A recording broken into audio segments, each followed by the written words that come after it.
आपके सामने एक सेंटेंस है, यूज में मैंने को बता ही रखा है कि कम वर्ड में का मतलब होता है चाहे जो हो जाए। क्या है ये कम वॉच में की क्या है, हिंदी है। मैंने क्या बताया, मैंने छोटी सी बात बताया कि इस दुनिया में जितने भी सेंटेंस रहे, अगर चाहे जो हो जाए लिखा हुआ आ रहा है तो उसमें क्या लिख देना पड़ेगा, कम वॉट में। कम वॉच में क्या लिखना होगा, कम वॉट में। यस बिल्कुल सही। इंपॉर्टेंट सेंटेंस ये है, लाजवाब सेंटेंस है। चाहे जो हो जाए मैं आपके सिर को नहीं झुकने दूंगा, या आपके सिर को कभी नहीं झुकने दूंगा, उसी का एक ट्रांसलेशन है जिसको आप बोल सकते हैं।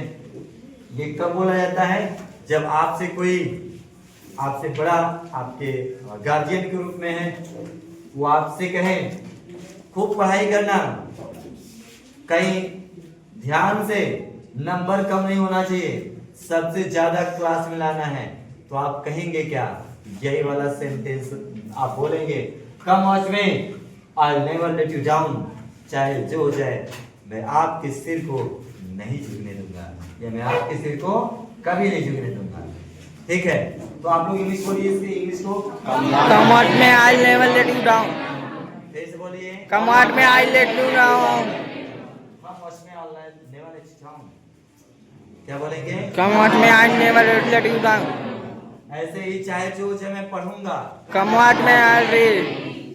चाहे जो हो जाए मैं अमेरिका नहीं जाऊं। जाऊंगा। बोले, come what may I not going to America. I we are Indian, we should do many works for our country, so we should not go any other country। तो ये इस तरह के थॉट है। चलिए हम लोग अगले सेंटेंस को सीखते हैं।